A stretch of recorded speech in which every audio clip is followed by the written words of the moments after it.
Hello friends, जय हिंद, वंदे मातरम, भारत माता की जय। दोस्तों, आप सभी का स्वागत है इस वीडियो में। आज हम बात करेंगे भारतीय संविधान के अंतर्गत जो मौलिक अधिकार दिए गए हैं, जो नागरिकों को मौलिक अधिकार प्राप्त हैं, यानी फंडामेंटल राइट्स। आज उनके बारे में बात करेंगे। दोस्तों, जानेंगे कि क्या होते हैं मौलिक अधिकार और उनकी क्या सीमा होती है, कहाँ तक वे सीमित होते हैं। दोस्तों, आपको बता दें कि जो मौलिक अधिकार हैं वो वर्तमान समय में 6 मौलिक अधिकार हैं। पहले 7 हुआ करते थे, तो उनको क्या हुआ, एक साथ में 7वां संपत्ति का अधिकार उसको हटा दिया गया। अब दोस्तों कितने बचे हैं? 6 बचे हुए हैं। पहला है उसमें समता या समानता का अधिकार, दूसरा है स्वतंत्रता का अधिकार, तीसरा है शोषण के विरुद्ध अधिकार, चौथा है धार्मिक स्वतंत्रता का अधिकार, पांचवा है संस्कृति एवं शैक्षिक अधिकार और छठा है संवैधानिक उपचारों का अधिकार। दोस्तों, बात करेंगे दोस्तों, ये जो मौलिक अधिकार हैं ये अमेरिका के संविधान से लिए गए हैं। दोस्तों, बात करते हैं। पहला है समता या समानता का अधिकार। ये है आर्टिकल 14 से 18 तक, यानी अनुच्छेद 14 से 18 तक। इसमें क्या था कि पहला है कानून के समक्ष समानता, यानी कि जो कानून है वो क्या है, राज्य के सभी व्यक्तियों के लिए एक समान कानून बनाएगी और उस पर उन्हें अच्छे ढंग से लागू करेगी। अगला है कानूनों के समान संरक्षण।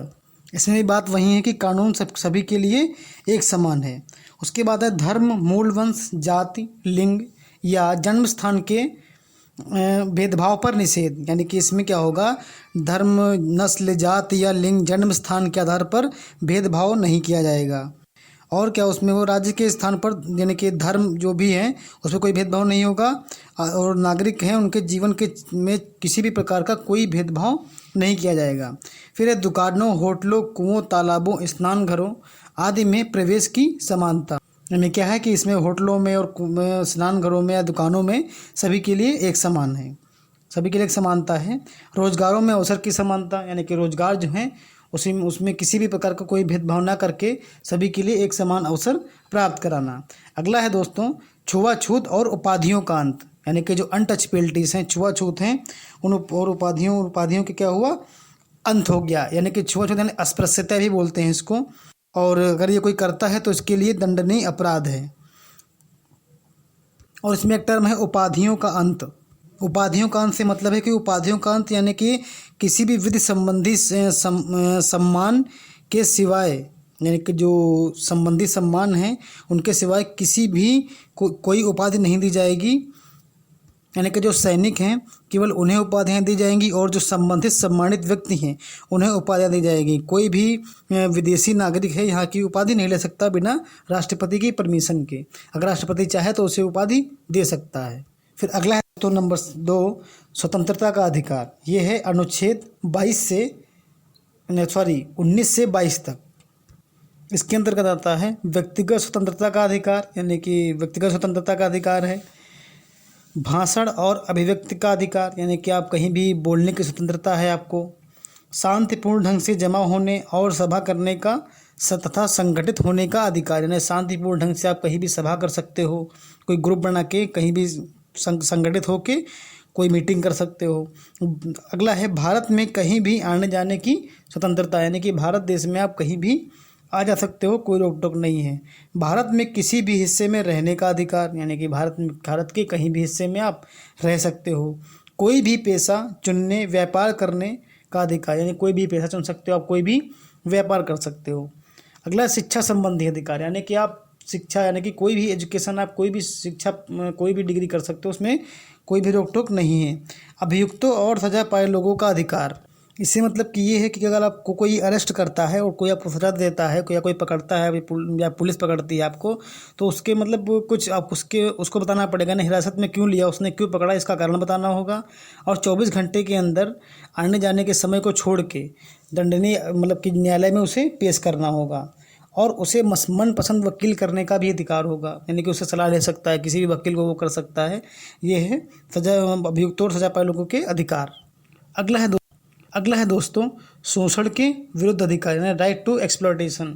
यह है अनुच्छेद 23 व 24 में।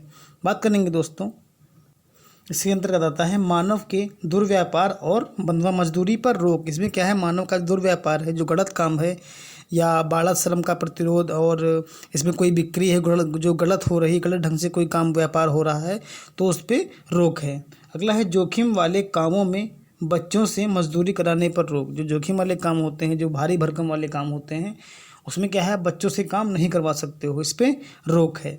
अगला है दोस्तों, बात करेंगे नंबर 4, धार्मिक स्वतंत्रता का अधिकार। इसमें क्या है, धार्मिक स्वतंत्रता का अधिकार यानी कि धर्म के प्रति स्वतंत्रता। ये है आर्टिकल 25 से 28 तक, यानी 25 से 28 तक। दोस्तों इसमें है आस्था और प्रार्थना की आज़ादी। इसमें आस्था और प्रार्थना की आज़ादी है। आप किसी भी धर्म को धारण कर सकते हो, आप किसी भी धर्म में जा सकते हो, उसका प्रचार प्रसार कर सकते हो, इसकी पूरी स्वतंत्रता है। अगला है धार्मिक मामलों के प्रबंधन, यानी कि धार्मिक मामलों के प्रबंधन, यानी कि धार्मिक रूप से आप किसी भी मतलब किसी भी धर्म का प्रबंध कर सकते हो। किसी विशिष्ट धर्म की अभिवृद्धि के लिए कर अदायगी की स्वतंत्रता। दोस्तों अगला है नंबर 5, बात करेंगे धार्मिक और शैक्षिक अधिकार, यानी क्या है, कल्चरल एंड एजुकेशनल राइट्स। यानी कि ये है आर्टिकल 29 से 31, अनुच्छेद 29 से 31 तक। जानेंगे दोस्तों इसके अंतर्गत अल्पसंख्यकों की भाषा और संस्कृति के संरक्षण का अधिकार। जो अल्पसंख्यक जो माइनॉरिटीज़ हैं, उनकी क्या है, भाषा और संस्कृति का संरक्षण का अधिकार है। यानी कि वो कोई भाषा अपने कोई भी यूज़ कर सकते हैं, कोई भाषा बोल सकते हैं, वो किसी भाषा का प्रयोग कर सकते हैं, और किसी भी संस्कृति यानी किसी भी संस्कृति में वो रह सकते हैं। संस्कृति में रहन सहन खान पान ये सब होता है संस्कृति में, तो जैसे चाहे वैसे संस्कृति अपना सकते हैं।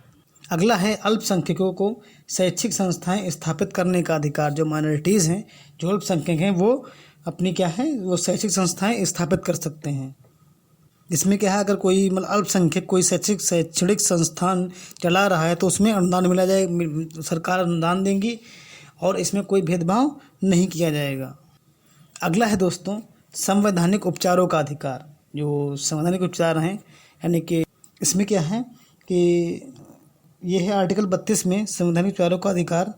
इसमें है मौलिक अधिकारों को लागू करवाने के लिए न्यायालय में जाने का अधिकार। न्यायालय में जाने का अधिकार का मतलब है कि जैसे जो बाबा साहब भीमराव अम्बेडकर जी थे, उन्होंने क्या कहते हैं, मौलिक अधिकारों के तहत मतलब उच्चतम न्यायालय में आवेदन करने का अधिकार प्रदान किया था। न किसी भी आप उच्च न्यायालय में आवेदन कर सकते हो। इस संदर्भ में सर्वोच्च न्यायालय ने 5 तरह के रीट निकालने की शक्ति प्रदान की थी। पहला था उसमें बंदी प्रत्यक्षीकरण, परमादेश, प्रतिषेध लेख, उत्प्रेषण, अधिकार प्रच्छालेख। इसमें कहता है बंदी प्रत्यक्षीकरण का मतलब ये होता है कि क्या होता है, 24 घंटे के अंदर उसको न्यायालय में पेश करना होगा। तो दोस्तों हमने जाना इन 6 मौलिक अधिकारों के बारे में, जो कि अमेरिका के संविधान से लिए गए हैं, और इन्हें भाग 3 के अनुच्छेद 14 से 32 तक इनके अंतर्गत रखा गया है इन्हें। दोस्तों संविधान ने हमें मौलिक अधिकार दिए हैं, तो इन मौलिक अधिकारों का सदुपयोग कर हमें विकास के पथ पर अग्रसर होना चाहिए, जिससे कि हम अपना और समाज के लोगों का भला कर सकें। तो दोस्तों आज के लिए बस इतना ही। और मैं एक बात कहना चाहूँगा कि अगर आप इस चैनल पे नए हैं तो पहले से सब्सक्राइब करें और बेल आइकन ज़रूर प्रेस करें, जिससे कि मैं जब भी वीडियो डालूँ इस यूट्यूब पे तो आप उसका नोटिफिकेशन पा के उस वीडियो को देख सकें। धन्यवाद दोस्तों। जय हिंद, वंदे मातरम।